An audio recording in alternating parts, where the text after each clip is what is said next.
오늘 말씀 속에서 사도 바울은 골로새 교인들에게 뭐라고 합니까? 인내를 옷 입으라 라고 말하고 있습니다.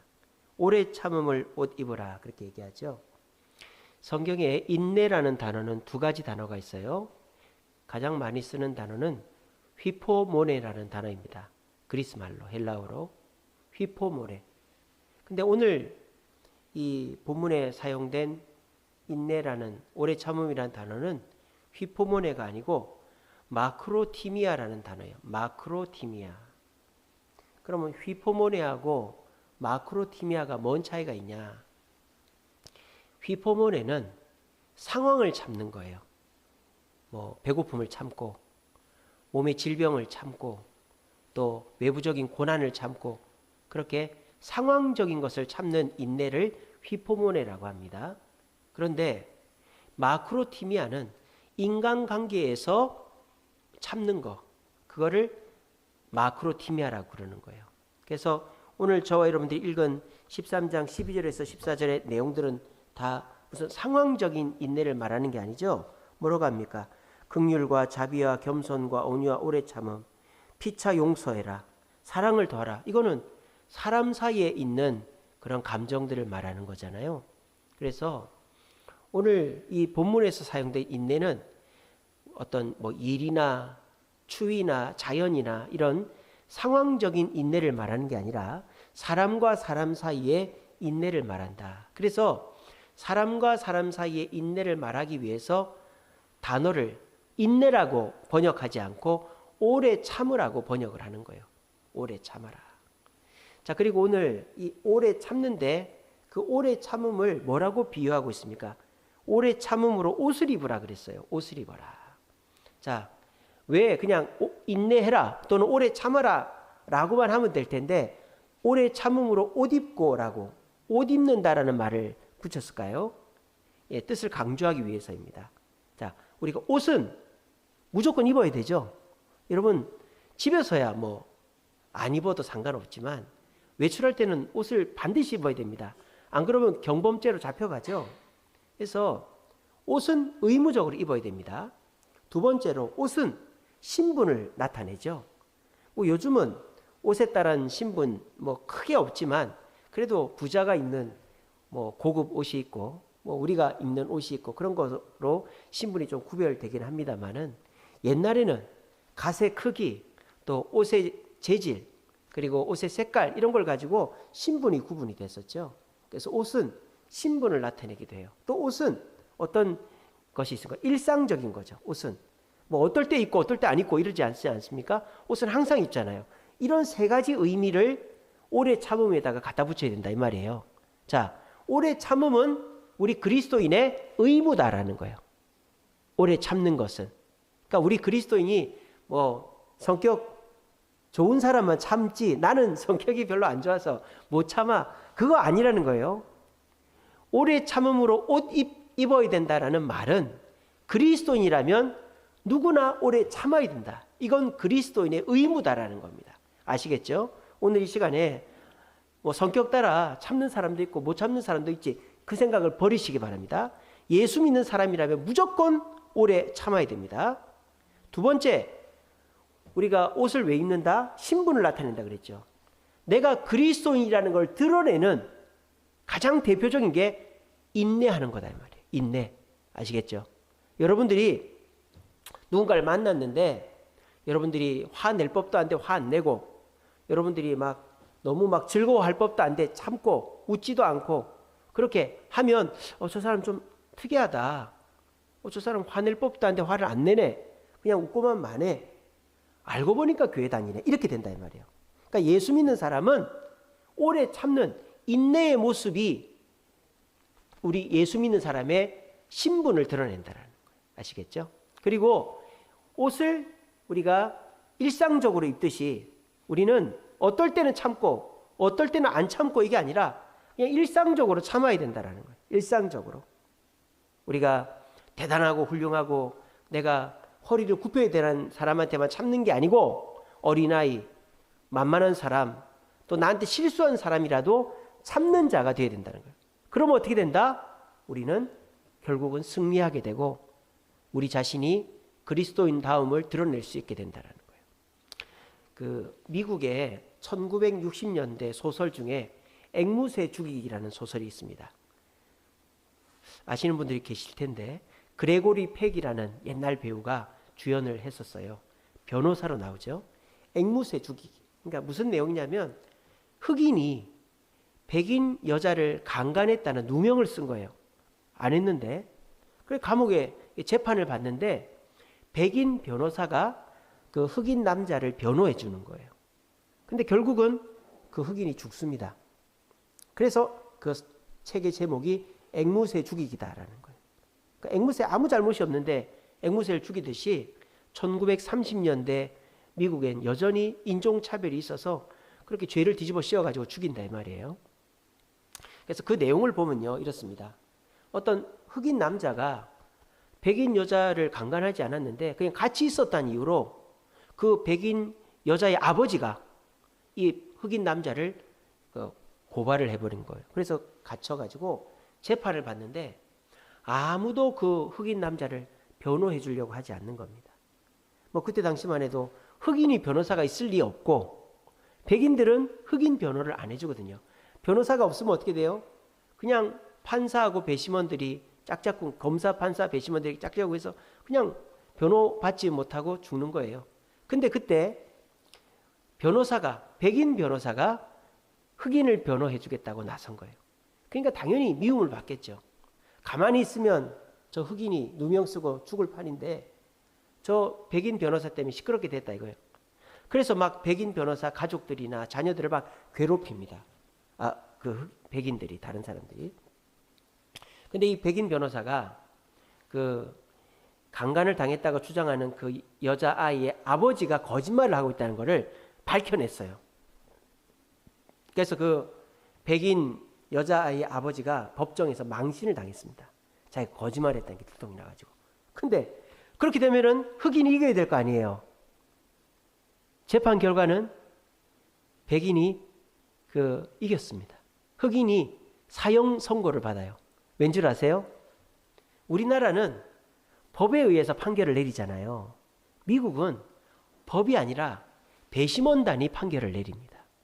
아시겠죠? 그래서 미국은 판사가 있어요. 근데 판사는 이제 재판을 이렇게 주도하고 최종 결론을 내리는 사람이고, 어쨌든 그 재판에 이제 유죄냐 무죄냐 이거는 배심원단이라고 그래서 그 동네에 아주 훌륭하신 분들을 이렇게 뽑아가지고 그 재판에 판결을 맡기는 거예요. 우리나라는 판사가 판결을 하지만 미국은 아직도 배심원단이 아주 중요한 역할을 합니다. 근데 그 배심원단이 다 백인이었던 거예요. 그러니까 이 백인들이 그 백인 아버지가 거짓말했다는 게 들통이 났는데도 배심원단들이 흑인이 강간을 했다. 그래서 사형을 시켜라. 그렇게 돼버린 거예요.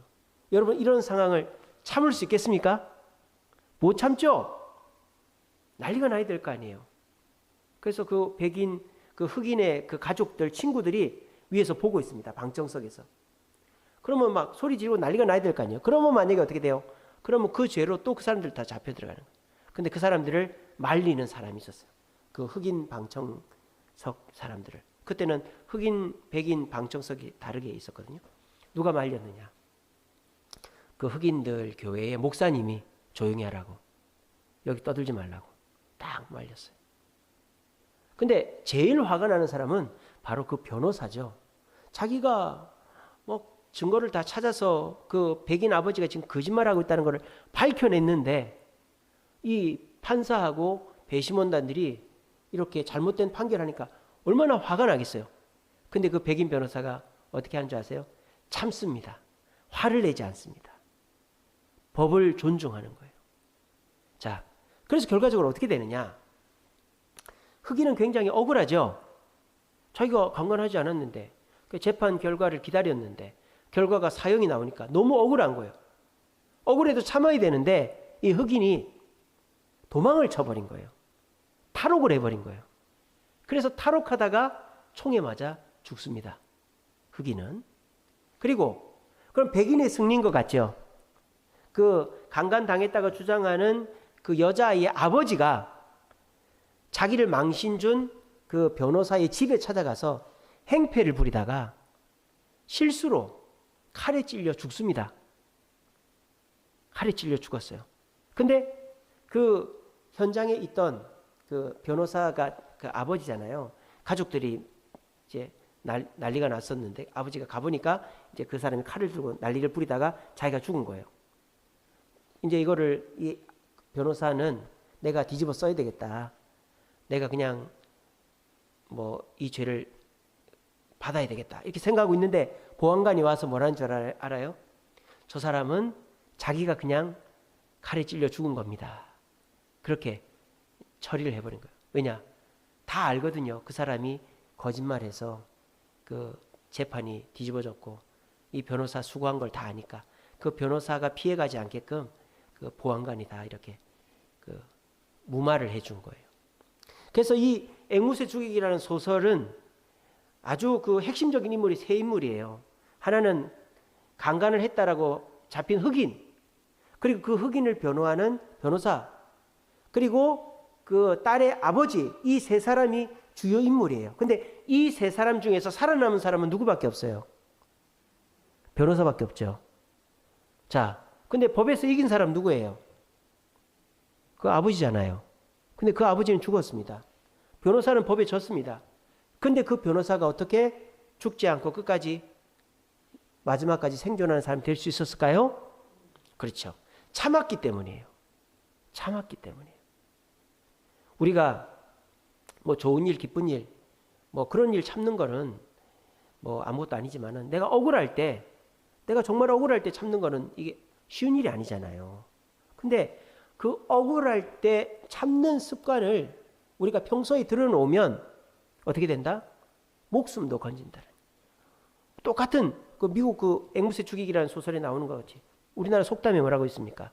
참을 인자 세 번이면은 사람도 살인도 면한다 그랬잖아요. 이게 뭔 뜻이에요?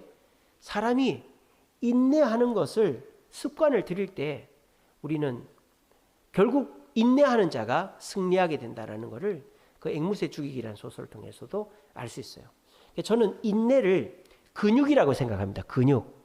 여러분, 근육이 있으면 그 근육이 뭐 이렇게 뭐 몸에 이렇게 막 울룩불룩하고 뭐 이런 것만 근육이라고 생각하시죠?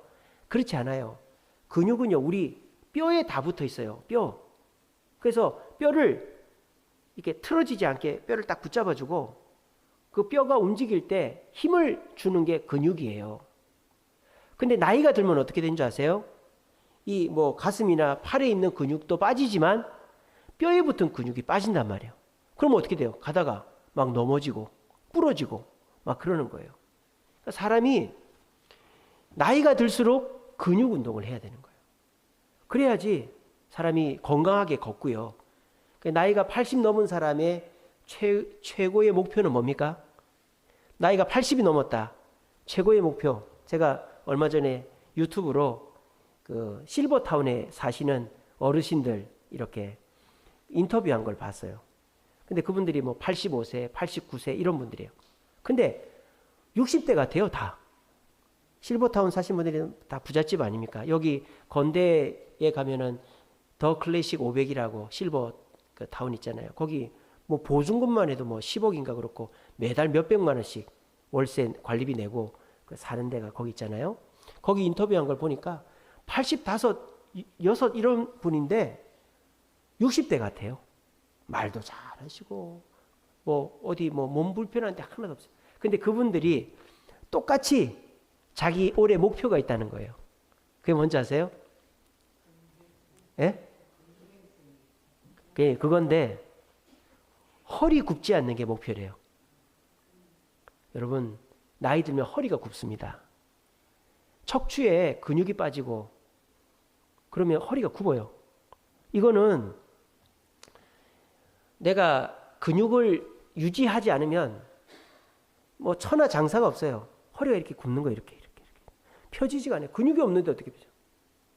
허리가. 그러니까 그 좋은 그 실버타운에 사시는 분들이 뭐 내가 뭐 병 안 걸리고 뭐 내가 뭐 물질적으로 어려먹고 뭐 자식 잘 되고 이런 거 목표 없어. 그냥 꼿꼿이 허리 펴고 걷는 게 내 목표다. 허리 펴고 걷는 게 내 목표다. 왜냐하면 일단 허리가 굽어지면 볼 때 나이 들어 보이니까. 근데 아무리 얼굴이 뭐 60대 같아도 허리가 굽어버리면 이 사람이 늙어 보이거든요. 그런 얘기를 하더라고요. 그러니까 사람이 몸에 근육이 빠지면 이게 뭐 이렇게 몸 움직이는 것도 그렇고 힘도 못 받고 허리가 굽는 거예요. 그래서 저는 인내라는 것은 근육과 같다라고 생각합니다. 근육이 평소에는 뭐 앉아있고 누워있을 때는 별 효과가 없는 것 같은데 우리가 일어서서 걷거나 뭐 이렇게 힘이 붙이는 운동을 하거나 또 이렇게 뭔가를 자유롭게 하려고 할 때 근육이 없으면 그런 일을 못하는 거예요. 마찬가지입니다. 여러분들이 평소에 기분 좋을 때야 잘합니다. 뭐 내가 양보도 하고 같이 맛있게 먹고 놀기도 하고 이렇게 합니다. 근데 우리가 딱 기분이 나쁠 때 누가 늦게 왔다든지 누가 내가 싫어하는 걸 뭐 한다든지 내가 싫어하는 말을 했다든지 이러면 기분이 딱 나쁘죠. 그럴 때 그 기분 나쁜 거를 참아내는 사람, 참아내는 근육이 있는 사람은 어떻게 돼요? 계속 좋은 일만 연속이 되는 거예요. 근데 내가 잘 있다가 기분 나쁜 일이 하나 딱 만났는데 그거를 내가 기분 나쁜 티를 낸다든지 기분 나쁜 표시를 하고 말을 하고 뭐 자리를 박차고 나와버리면 이제 내가 그동안에 편안하고 좋고 하던 것들이 무너진다 이 말이에요. 특별히 인간관계가 그 사람은 뭘 기억하는 줄 아세요? 잘하는 거 기억 안 해요. 한 번 짜증낸 거 기억합니다. 한 번 소리 지른 거, 한 번 뭐 늦은 거 이런 거 기억해요 사람들은. 그러니까 사람이 인간관계에서 계속 좋은 인상을 주고 인정받으려면 이 인내라는 근육 이거 없으면 우리는 사람한테 계속적으로 인정을 못 받는다는 거예요. 인내는 어떨 때도 필요하냐? 남을 책망할 때도 필요하고요. 남을 용서할 때도 필요하고요. 그리고 내가 화가 났을 때도 인내가 필요합니다. 왜냐? 내가 누군가를 야단을 치려고 그래요. 그런데 내가 야단을 막 치려고 할 때 그때 당시에는 마음이 감정에 치우쳐가지고 내가 실수할 수가 있단 말이에요. 그럴 때 어떻게 됩니까? 책망하고 싶은데 감정에 치우쳐 있을 때는 책망을 안 해야 되는 거죠. 인내해야 되는 거예요. 용서도 마찬가지입니다. 여러분들이 누군가를 용서하려고 할 때 그냥 용서하면요 이런 식으로 하는 거예요. 너 잘못했지? 내가 너 이번만 용서해준다. 그러면 용서받는 사람도 기분이 나쁜 거예요. 내가 너 용서해준다. 고마운 줄 알아. 이런 식으로 용서하는 거는 용서가 아니에요. 오히려 그 사람 연맥이는 거죠. 그러니까 어떻게 됩니까? 내가 저 사람한테 용서해주는 게 내가 큰맘 먹고 하는 거다라는 그런 감정적인 것을 내려놓고 그래 뭐 나도 잘못한 게 있으니까 우리 서로 화해하자. 이런 식으로 하면 그 사람도 그걸 기쁘게 받는 거예요. 그리고 화날 때는 더 하죠. 그죠? 내가 화가 나 있다. 그럴 때는 무조건 참아야 되죠. 저희 집사람도 애들한테 화가 나 있을 때는 저한테 미룹니다. 당신이 얘기를 하라고. 내가 실수할 것 같다고. 그래서 우리는 왜 인간관계에서 오래 참음이라는 인내라는 것을 옷 입고 살아야 되느냐. 그래서 그것을 의무적으로 입어야 되고 우리의 신분이고 일상생활에도 다 입어야 되냐. 인내라는 것이 없으면 우리는 잘 하다가 한두 번 실수를 하게 되고 감정으로 그러면 그것 때문에 우리는 실수하는 사람으로 낙인 찍힌다라는 겁니다. 특별히 우리 예수 믿는 사람들은요 공공의 적입니다. 그죠? 그래서 여러분들 뭐 여러분들은 안 그러겠지만은 많은 분들이 내가 교회 다닌다는 얘기를 안 해요. 왜? 교회 다닌다고 얘기하는 그 순간부터 우리를 감시하기 시작합니다. 교회 다닌다고 지는 얼마나 잘하는지 보자. 그러면서 우리를 감시하기 시작합니다. 그러다가 우리가 실수를 한번 딱 하면 이제 그럴 줄 알았다 이렇게 되는 거죠. 그리고 우리를 자꾸 실수하게 만들려고 충동질해요. 기분 나쁘게도 만들고 뭐 이렇게 잘못된 행동을 유도하기도 하고 그렇게 실수하게 만든단 말이에요. 그러니까 우리는 내가 예수를 믿는다라는 것을 내 주변 사람들이 아는 그 순간부터 이 인내라는 것을 딱 장착을 하고 사람을 만나서 무슨 얘기를 들어도 뭘 봐도 내가 그거를 감정으로 대처하지 않고 한 단계 건너서 얘기를 하고 행동을 해야지만 우리가 사람들한테 책 잡힐 일이 없이 그 위기들을 잘 넘어가고 인정받는 사람이 된다라는 것입니다. 여기 계신 분들은 이제 살아온 세월들이 많기 때문에 웬만한 거에는 화내지도 또 놀라지도 슬퍼하지도 않으실 거라고 저는 생각합니다만은 그래도 우리가 마귀는 우리의 약점을 알거든요. 정말 우리가 참지 못하는 그거를 마귀는 딱 건든다 이 말입니다. 그리고 그것을 통해서 우리가 막 불안해하거나 화를 내거나 걱정을 하게끔 만드는 거예요. 여러분 그럴 때 어떻게 됩니까? 인내를 연습을 해야 되는 거예요. 저도 이제 최근에 우리 401호 이제 세입자가 나가게 됐잖아요. 이사 이제 2년 돼서 나간다고 해가지고 이사를 하는데, 근데 이제 한 명이 들어온다고 했다가 그냥 취소를 해버렸어요. 근데 이제 401호 세입자가 12월 30일까지 나가겠다고. 원래 1월 22일까지인데 제가 또 그러라고 그랬어요. 그러니까 그러라고 했다고 계약을 했기 때문에 자기는 그때 나간다는 거예요. 그러니까 시간이 이제 한 달밖에 안 남았잖아요. 그러니까 이게 참 마음이 불안불안한 거예요. 공실이 생기면 안 되니까. 그래서 이게 뭐 마음이 이제 불안하니까 운동 가는 것도 싫고 뭐 먹는 것도 싫고 마음이 막 불안한 거예요. 그래서 이제 새벽에 하나님께 기도하는데 하나님이 저한테 어떤 마음을 주셨냐면 이것도 훈련이다라는 마음을 주셨더라고요. 이게 무슨 말이냐면 제가 이제 앞으로도 살면서 이렇게 뭔가 해결되지 않은 문제들이 이렇게 제 주변에 있는 일들이 뭐 한두 번이겠습니까? 그죠? 이런 일들이 계속 있는 거죠. 그러니까 그런 것들을 해결이 되지 않는 채로 내 주변에 있더라도 그거를 불안해하거나 이상하게 생각하지 않고 정상적인 생활을 할 수 있는 인내를 훈련하는 기회로 삼으라고 주님이 그런 마음을 주시더라고요. 그러면서 제가 이제 과거를 돌아보게 하시더라고요. 옛날에 저희 교회 건축할 때 이거보다 훨씬 더 어려웠었죠. 업자들이 막 찾아와가지고 돈 달라 그러고 또 뭐 공사하다가 눈이 와서 중단되고 자재가 없어서 중단되고 돈 안 줬다고 중단되고 뭐 데모한다고 뭐 하고 뭐 별의별 일이 다 있었지 않습니까? 또 뭐 우리가 뭐 이렇게 공사 대금 줘야 되는데 못 주고, 근데 그때 제가 머리가 이렇게 됐잖아요. 흰 머리가 됐잖아요. 그죠? 근데 그때를 생각하면 지금은 너무너무 편안한 때다라는 거죠. 그래서 그때 제가 인내를 배웠기 때문에 이번에도 하나님께서 역사하실 것이다 라는 마음을 가지니까 마음이 좀 편안해지더라고요. 여러분들도 마귀가 여러분들의 약점을 건들 때가 있습니다. 여러분들이 뭐 건강이 약점일 수도 있고 자녀가 약점일 수도 있고 또 물질이 약점일 수도 있고 또 뭐 사람과의 관계가 약점일 수도 있고, 근데 다른 거는 다 참는데 자식 문제는 못 참고 돈 문제는 못 참고 건강 문제는 못 참으면 그거를 갖고 마귀가 딱 건든단 말이에요. 마귀는 잠도 안 잡니다. 우리 약점을 다 알고 있습니다. 근데 우리가 어떻게 됩니까? 인내라는 근육을 평소에 만들어 놓으면 그럴 때 우리가 그것을 잘 넘어가는 거예요. 근데 그때 한번 무너지면은 다시 원래 자리로 돌아오기까지 시간이 많이 걸립니다. 그래서 오늘 사도 바울은 골로새 교인들에게 인내를 옷을 입어라 라고 말씀하고 있는 거예요. 여러분들도 요즘 같은 불경기 뭐 뜻대로 되지 않는 시기에 우리가 참 인내만큼 중요한 성품이 없죠. 그래서 여러분 잘 인내하고 계신 줄 믿습니다. 근데 마귀는 여러분들이 인내 못할 것 같은 한 가지 두 가지들을 딱 건드려 가지고 여러분들 감정이 터뜨려지게 할 거예요. 여러분 그럴 때 마귀의 꾀임에 넘어가지 마시고 평소에 훈련한 대로 그 인내의 근육으로 감정을 딱 붙잡고 넘어가지 마시기 바랍니다. 그래서 우리가 절대 사탄에게 희롱당하지 않고 농락당하지 않고 중심을 지켜서 오래 참음의 모습을 통하여서 주님 앞에 사람들 앞에 부끄럽지 않고 칭찬 듣는 저와 여러분들 되시기를 간절히 바랍니다. 이 오래 참다라는 단어가 좀 더 깊은 의미로 두 가지 의미가 있어요. 한 가지 의미는 휩쓸리지 않는다라는 의미가 있어요. 휩쓸리지 않는다. 오래 참음은 휩쓸리지 않는다라는 의미가 있습니다. 뭐에 휩쓸리지 않는다는 뜻일까요? 감정에 휩쓸리지 않는다는 뜻이에요. 그러니까 우리가 오래 참으려면 내 감정이 지금 어떤가를 항상 점검하고 감정에 휩쓸리지 않아야 돼요.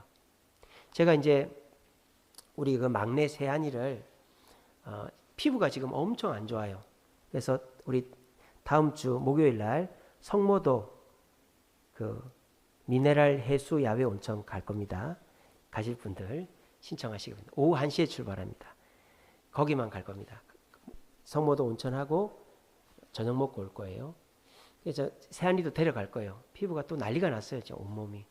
근데 이제 피부과를 데리고 가는데 가면서 계속 저한테 뭐라 그러냐면 아빠 병원을 갔다 오면 제가 놀 수가 없어요. 병원 갔다 오면은 센터 또 바로 가야 되는데 아빠 저 센터 안 가면 안 돼요. 그거를 가는 내내 또 오는 내내 그 얘기를 하는 거예요. 그런 얘기를 계속 들어보십시오. 얼마나 그게 짜증이 나는지 몰라요. 근데 제가 너무 짜증이 났었어요.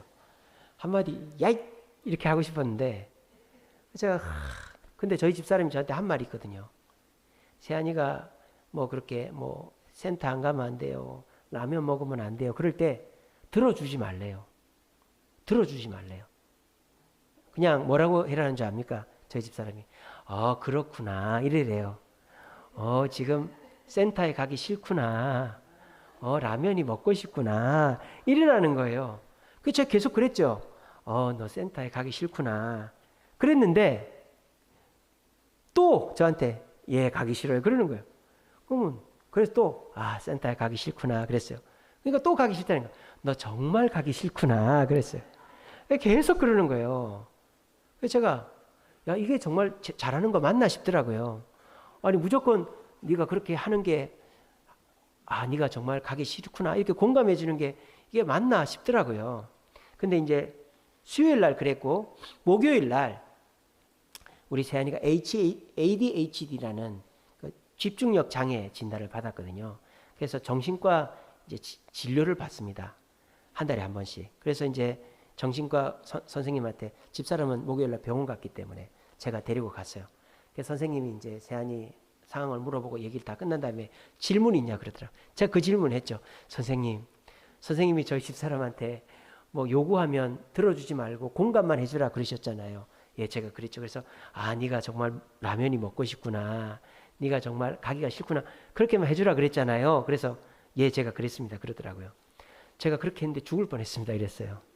계속 저한테 징징대는데 제가 어떻게 해야 됩니까? 그걸 계속 그런 식으로 하는 게 맞는 겁니까? 선생님한테 물어봤어요. 그러니까 선생님이 뭐라는지 압니까? 제가 또 엄청나게 배웠잖아요. 인내를 배웠어요. 선생님이 그러는 거예요.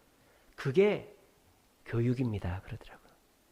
그렇게 하면 애가 절제라는 걸 배우게 된다는 거예요.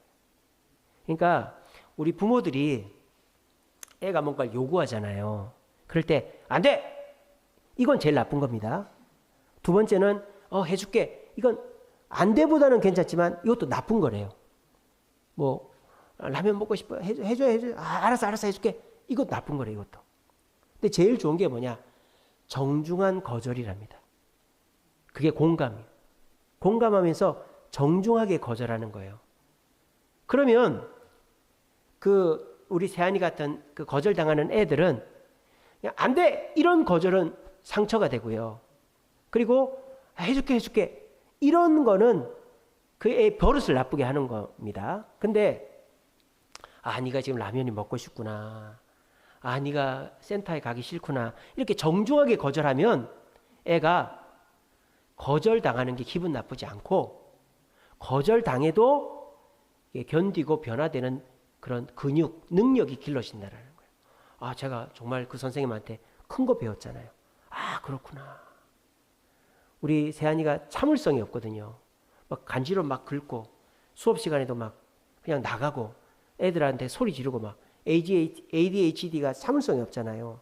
근데 그 아이들의 참을성을 길러주는 게 정중한 거절이라는 거예요. 계속 아이한테 네가 이게 하고 싶구나.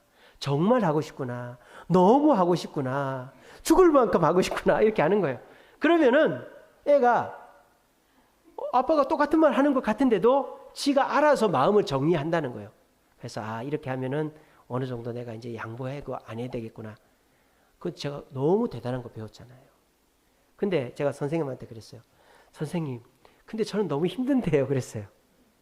저는 그 얘기 계속 듣는 게 너무 힘들고 짜증나는데 어떡하죠? 그러니까 그 선생님 하는 말이 그게 부모 노릇하는 겁니다. 그러더라고요. 그게 부모 노릇하는 거다. 그러더라고요. 여러분, 성도 노릇하는 게 뭔지 아세요? 정중하게 인내하는 거예요. 아시겠어요? 예수 잘 믿는 게 뭡니까? 내가 기분 좋을 때 뭐 잘해주고, 내가 뭐 여유 있을 때 도와주고, 내가 뭐 잘하는 거 해주고, 이게 예수 믿는 사람의 모습이 아니에요. 예수 믿는 사람은 상대방이 나한테 기분 나쁘게 하고 말입니다. 나한테 뭔가를 무리하게 요구하고 이럴 때 정중하게 거절할 수 있어야 돼요. 그리고 그 사람에게 공감해 주시죠. 아, 선생님 이게 너무 힘드시네요. 당신이 이거 힘든가 보네. 아, 너 이거 힘들구나. 아, 내가 도와주고 싶은데 어떡하지? 그러면 그 사람이 말만 하지 말고 뭘 도와달라고 그럴 때 우리가 어떡하지? 나도 그 미안해. 어떡하지? 너무 힘들 것 같은데 어떡하지? 이렇게 계속 하는 거예요. 그러면요, 우리가 그렇게 계속 인내하면서 정중하게 거절하잖아요. 그러면 상대방이 처음에는 뭐 짜증나고 힘들고 하는데 그게 자꾸 습관이 되다 보면 그 사람도 이쯤 되면 내가 마음을 내려놔야 되겠구나 하고 훈련이 된다는 거예요. 그리고 그렇게 인내를 할 때 나도 인내의 근육이 생기고 그것을 통해서 인간관계가 좋아진다는 거예요. 여러분 가만히 보세요. 여러분 주변에 여러분들한테 도와달라는 사람이 있다 칩시다. 근데 여러분들이 안 돼! 그랬어요. 그럼 그 사람이 여러분 보겠어요? 안 보겠어요? 안 보죠? 근데 막 와서 사정사정해요. 근데 그 사람한테 알았어 도와줄게 하고 도와줬어요. 그 사람 여러분들 보겠어요? 안 보겠어요? 안 봅니다. 왜? 그런 식으로 도와주는 거는요, 밑 빠진 독에 물 붓기거든요. 절대 보증 서달라는 사람 보증 서주면 안 되고요. 내가 한 달만 쓰고 갚을게. 그 사람은 영원히 안 갚습니다. 그러니까 여러분들 생각 잘해야 돼요. 내가 사람을 얻기 위해서 도와준다? 사람을 잃어버릴 확률이 높습니다. 아시겠어요? 근데 내 주변에 사람을 안 잃어버리는 방법이 뭐냐? 정중한 거절이란 말이에요. 인내라는 거예요. 뭔가를 부탁한단 말이에요. 네가 요즘에 너무 힘들구나. 어떡하냐. 나도 여유가 없네. 밥이나 함께 하자. 이런 식으로. 또 와서 사정하면 그래 네가 너무 힘들구나. 그래 내가 기도해 줄게. 뭐 이거 차비라도 해라. 이렇게 내가 줄 수 있는 만큼만 주면서 정중하게 거절해. 그럼 그 사람은요 그때 기분 나쁘죠.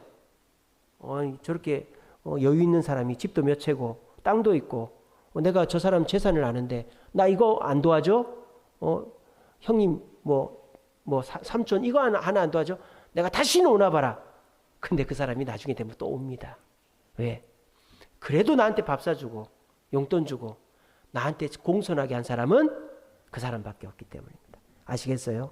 이게 우리 그리스도인들이 오래 참음으로 옷을 입어야 되는 이유인 거예요. 기분 따라서 화내고 기분 따라서 도와주는 거는 오히려 사람을 잃어버릴 확률이 높아요. 근데 우리가 인내하는 것을 평소에 의무적으로 하고 인내의 옷을 아예 신분으로 입고 다니고 또 아예 일상적으로 인내를 하고 다니면요, 여러분들이 그 인내하는 모습을 통해서 주변 사람들이 짜증도 나고 막 기분 나쁘고 뭐 저런 밥맛이 있어 이렇게 할 수도 있어요. 근데 결과적으로 나중에 되면 어떻게 됩니까? 저 사람이 진짜 정직하고 현명한 사람이구나 하고 인정받게 되는 것입니다. 목사님들도 보면 누가 이렇게 불쌍하게 막 오면 빚을 내서라도 도와주고 막 그래요. 그러면 안 돼요. 전에 우리 청년부 헌신 예배 때 이창호 목사님 그랬지 않습니까? 퍼주는 거하고 나눠주는 건 다르다고. 퍼주는 거는 불쌍한 사람, 힘든 사람, 도와줘야 될 것 같은 사람을 내가 카드 빚을 내서 도와주는 거는 퍼주는 거예요. 그건 나도 망하고 그 사람도 망하는 거예요. 근데 나눠주는 거는 내가 가진 것에서 내가 쓰고 내 자식에게 쓰고 내가 여유 있는 것에서 나눠주는 게 진짜 나눠주라는 거예요.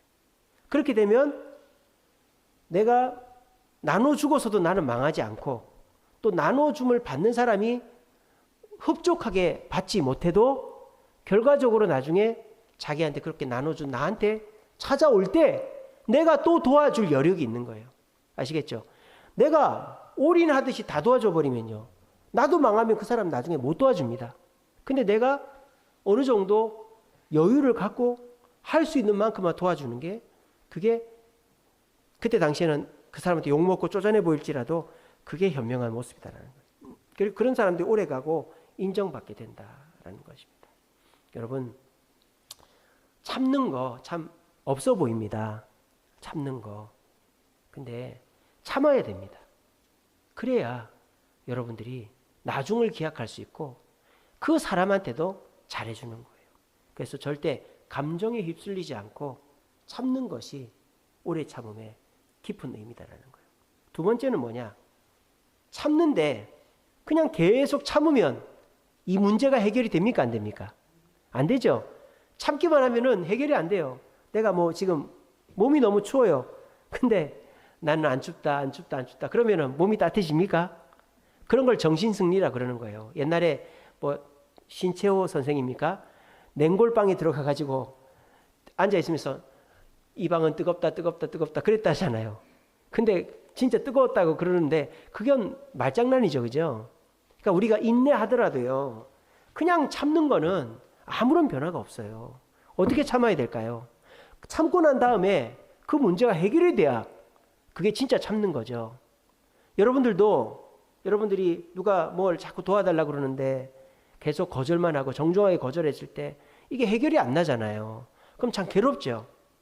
근데 우리 그리스도인들이 오래 참는 거는 반드시 해결이 나게 돼 있다라는 겁니다. 목사님, 제가 그 사람의 문제를 해결해 줄 수가 없는데 무슨 해결이 난단 말입니까? 내가 해결해 줄 수 없는데 그거를 누가 해결해 주실까요? 하나님이 해결해 주시는 거예요. 아시겠어요? 이걸 오늘 깨달으시기 바랍니다. 여러분들이 누가 와서 막 울면서 사정하면서 막 매달려요. 그럴 때 매몰차게 거절도 해보고 그러다가 하도 부탁을 하니까 이제 들어줬단 말이에요. 그럼 그 사람은 이제 그게 한번 미끼가 돼가 계속 와서 사정합니다. 그러면 내가 하나씩 둘씩 주다 보면은 나도 이제 거덜나고 둘 다 망해버리는 거예요. 근데 내가 그 사람을 내가 이제 하나님 뜻대로 감정에 휘둘리지 않고 휩쓸리지 않고 이제 거절을 하고 정중하게 거절을 한다 칩시다. 그러면 그 사람의 문제가 해결이 됐느냐 하는 거예요. 근데 그 사람의 문제가 해결이 된다는 거예요. 어떻게?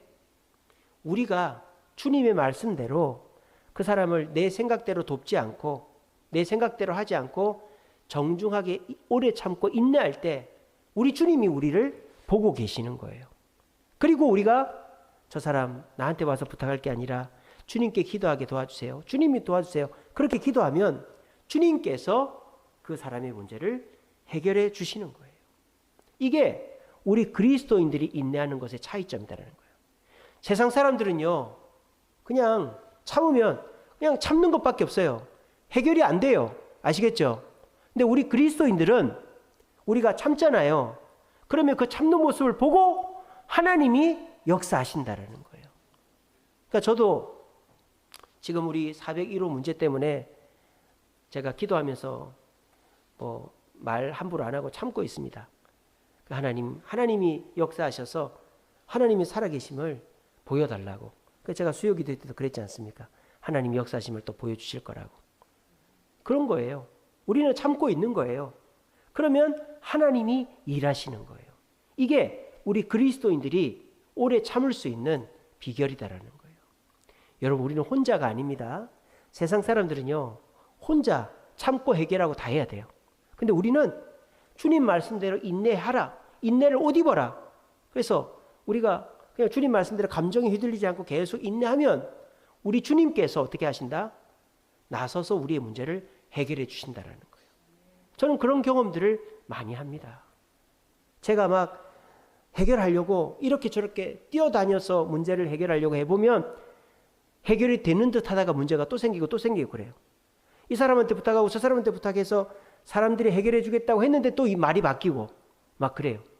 근데 주님이 아무 대답이 없으시니까 그냥 기도하고 가만히 있는데 주님께서 갑자기 역사하셔가지고 정말 아무 문제 없이 문제가 해결되어지는 역사가 일어나는 경험들을 저는 많이 합니다. 이게 그리스도인의 특권이다라는 것입니다. 여러분, 감정에 휩쓸려가지고 막 허둥지둥하고 내 기분 따라 행동하시면 나도 망하고 남도 망하는 거예요. 근데 주님 말씀하시지 않습니까? 인내를 옷 입으라고, 오래 참음을 옷 입으라고. 그냥 그리스도인은 무조건 참아야 된다라는 마음으로 오래 참아보십시오. 그러면 우리 주님께서 어떻게 하신다? 우리가 참고 있는 그 사이에 일하셔서 우리의 문제를 해결해 주신다라는 것입니다. 오늘 저는 오래 참음에 대해서 말씀드렸습니다. 세상 사람들은 참는 게 이제는 거의 불가능해졌습니다. 뭐 자판기에 동전 넣고 누르면 음료수가 바로 나오잖아요. 그러니까 세상 사람들은 이제 뭐 조금 기다려라 이러는 거를 되게 힘들어하고 기다리는 거에 대해서 막 짜증을 냅니다. 그러니까 이 인내라는 것이 세상에서 사라지고 있어요. 조금만 참으면 돈 벌 수 있는데, 조금만 참으면 승진할 수 있는데, 조금만 참으면 저 사람하고 친해질 수 있는데, 그거를 못해서 외톨이가 되고 돈도 못 벌고 그냥 도루묵이 되는 세상 사람들이 많습니다. 근데 여러분들이 교회에 와서 하나님 말씀대로 오래 참음으로 옷 입는다. 인내만 배워도요, 우리는 세상에서 인정받을 수 있고 많은 기회들을 얻을 수 있습니다. 그리고 여러분들이 뭐 남한테 기분 따라 하지 않고 뭐 내가 막 이렇게 막 베풀고 이러지 않고 욕먹고 쪼잔하다는 소리 들어도 그렇게 인내할 때 결국 인정받는 사람이 여러분들이 될 것이고, 또 여러분들이 그렇게 인내할 때 나는 아무것도 안 하고 참고만 있는 것 같아도 주님이 일하셔서 여러분들이 그 인내하고 있는 그 문제들을 해결해 주실 거예요. 그래서 지금은 오히려 뭘 자꾸 하려고 하기보다 좀 인내하는 것이 필요한 시대가 되었다. 저는 그렇게 생각합니다. 여러분, 마음이 급하시죠? 문제가 빨리 해결되고 좋은 일도 일어나야 되니까 마음이 급하시죠? 이자도 올라서 지금 힘들고 아이들 또 건강 문제, 여러 가지 가정의 문제들로 마음이 급하시죠? 그럴수록 돌아가야 되는 거예요. 인내해야 되는 거예요. 그러면 여러분들이 인내하는 사이에 아무 일도 일어나지 않는 게 아니라 주님이 일하시는 것입니다. 여러분, 감정에 휩쓸리지 마십시오. 욕먹는다고 자존심 상하게 하지 마십시오. 우리가 참고 인내하는 것이 가장 현명한 길이다 라고 믿으시고, 우리 모두 오래 참음으로 옷을 입음으로 감정에 휩쓸리지 않고 주님의 일하심을 경험함으로 우리 삶에 좋은 일이 많이 일어나시는 저와 여러분들 되시기를 간절히 바랍니다.